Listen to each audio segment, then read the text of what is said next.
de diferentes genes, perdón, que van a tener un riesgo para el desarrollo de la diabetes, que son potenciadas pues, por estos otros factores ambientales e inmunológicos. La siguiente, por favor. Para la diabetes tipo 2, pues entre los factores de riesgo está la etnicidad. Se habla de que la población latina, la población afroamericana y algunas etnias indígenas norteamericanas son más proclives a desarrollar diabetes. La historia familiar de diabetes tipo 2 en familiares con primer grado de consanguinidad, o sea que si usted es un papá probablemente obeso que desarrolló diabetes, lo más seguro es que su hijo la va a desarrollar si no hace un cambio inmediato en lo que es el estilo de vida para mejorar el peso, la actividad física. Se habla también de que aquellos pacientes que tuvieron retraso de crecimiento intrauterino, estos pacientes y los prematuros y los bajos pesos tienen aumento de lo que son los picos de insulina durante el periodo gestacional y este hiperinsulinismo, entonces puede jugar en contra más adelante para el desarrollo de diabetes. Aquellos bebés que nacen prematuros y nacen bajo peso y los pediatras nos encarnizamos en que queremos hacerlos que ganen peso de todas maneras antes de que lleguen al año, pues esa programación metabólica que hacemos también los puede llevar a desarrollar diabetes tipo 2. La mamá que sufrió diabetes gestacional o la mamá que tiene obesidad materna, el género femenino y otras condiciones que predisponen a la resistencia a la insulina, como la pubertad per se, porque durante la pubertad hay aumento de las hormonas sexuales que van a producir un aumento de la resistencia a la insulina y por otra parte lo que es el síndrome de ovario poliquístico. Podemos pasar a la siguiente. Ok, vamos a hablar un poco del diagnóstico. Lo primero que vamos a hablar son los criterios diagnósticos, que son básicamente los mismos para la diabetes tipo 1 y para la diabetes tipo 2, y son los mismos criterios que se utilizan en el adulto. La siguiente, por favor. Glucosa en ayunas, mayor o igual a 126. El paciente hay que decirle que tiene que hacer un buen ayuno. Usualmente en los pacientes pediátricos yo les recomiendo de 10 a 12 horas de ayuno para poder tener un diagnóstico correcto. La glucosa plasmática a las 2 horas, de 2 horas postprandiales mayor de 200, o se puede realizar entonces después una prueba de tolerancia oral. Para los niños se utiliza 1.75 gramos de glucosa por cada kilo de peso, siendo el tope los 75 gramos que se utilizan en el adulto. Lo del diagnóstico a través de la hemoglobina glucosilada no está del todo aceptado en pediatría, sin embargo se sigue mencionando pues, que aquellas hemoglobinas glucosiladas mayor de 6.5% es un factor de riesgo, y los pacientes con síntomas clásicos de hiperglicemia que tienen una glucosa al azar mayor o igual a 200. La que sigue, por favor. Ok, a veces tenemos dificultades en el diagnóstico que pueden retrasarlo, porque hay niños muy pequeños, la mayoría de los niños van a debutar con una cetoacidosis de moderada a grave. Y en ellos estos síntomas se suelen confundir con que la hiperventilación es por causa de una neumonía o porque tienen una crisis de asma. Muchas veces los mandan a evaluar el dolor abdominal al cirujano, cuando realmente es producto de la misma cetoacidosis. Los niños empiezan a orinar más o a orinarse de noche. No olvidar el caso de una nena que le dijeron que se estaba orinando y le dijeron que era porque estaba padeciendo bullying y resulta que finalmente la niña era una diabetes. O también puede confundirse estos síntomas con que hay una infección del tracto urinario. La polidipsia, que puede ser considerada psicógena, y los vómitos de la cetoacidosis pueden confundirse entonces con un cuadro de gastroenteritis aguda. La que sigue, por favor.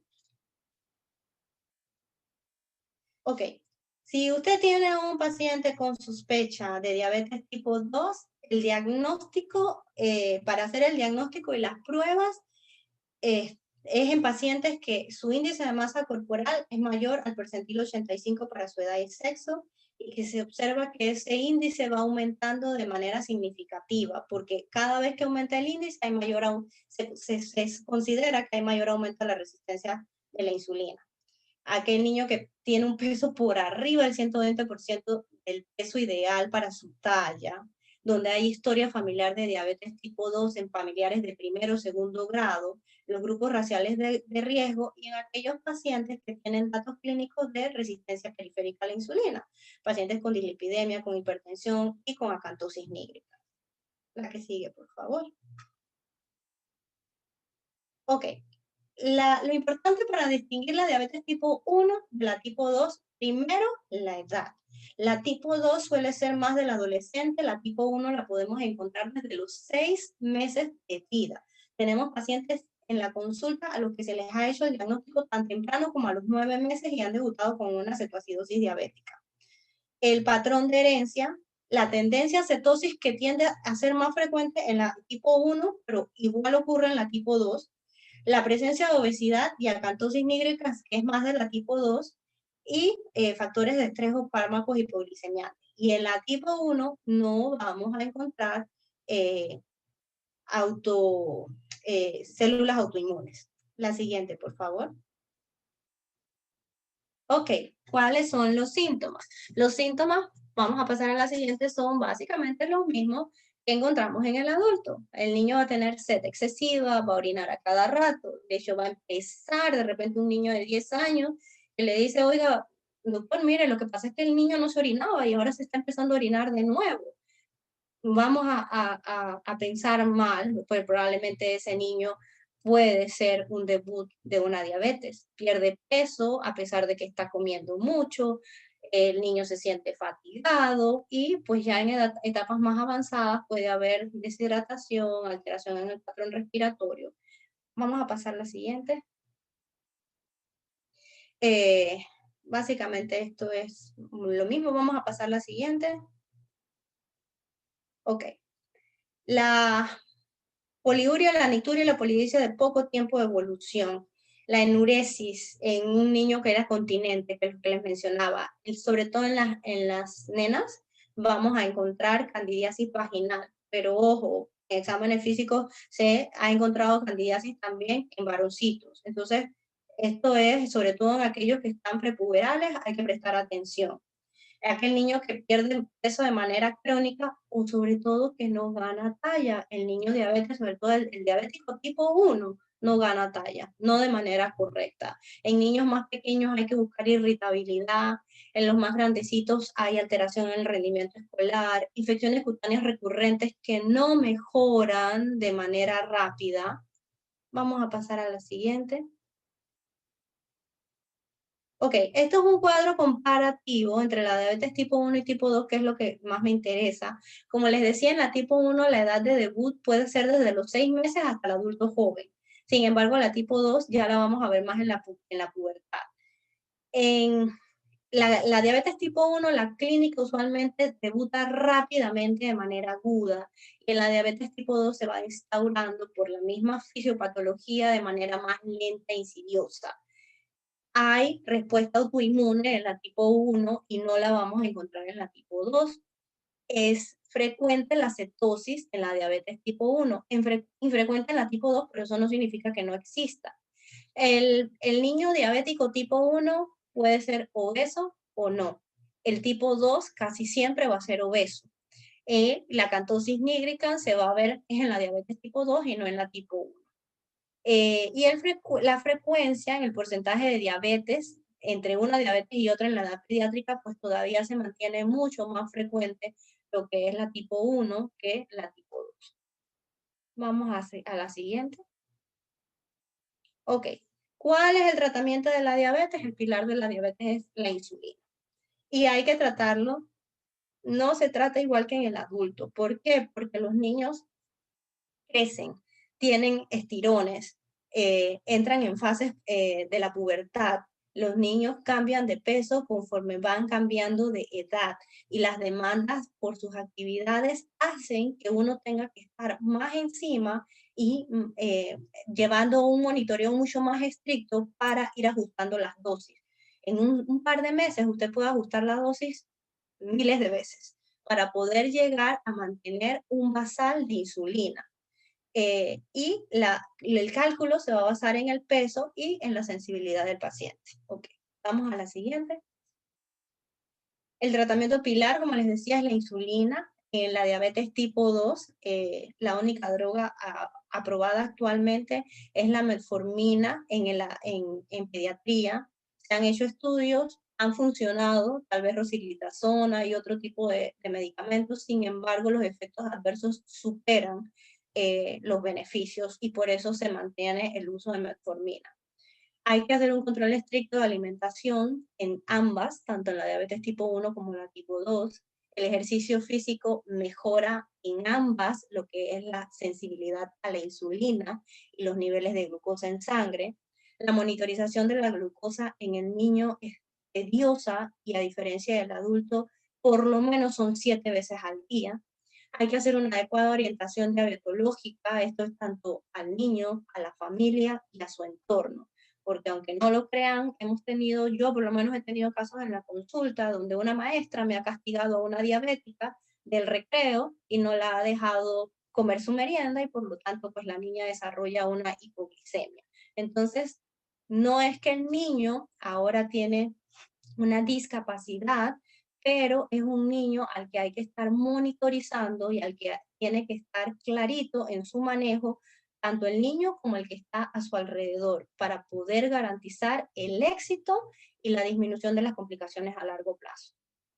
Y es importante hacer el cribado de morbilidades asociadas y de las complicaciones a largo plazo. Por eso estos pacientes hay que manejarlos en un entorno multidisciplinario donde desde el médico de la atención primaria, el médico general, la enfermera que le ve las vacunas y que también ayuda con lo que es alimentación complementaria, la alimentación del niño, el pediatra general, el endocrinólogo, tiene que ser visto por oftalmología, nefrología, medicina física, rehabilitación, psicología, nutrición, en fin, un mundo de profesionales que tienen que estar involucrados en el manejo de estos pacientes para, insisto, garantizar el éxito futuro y disminuir las complicaciones.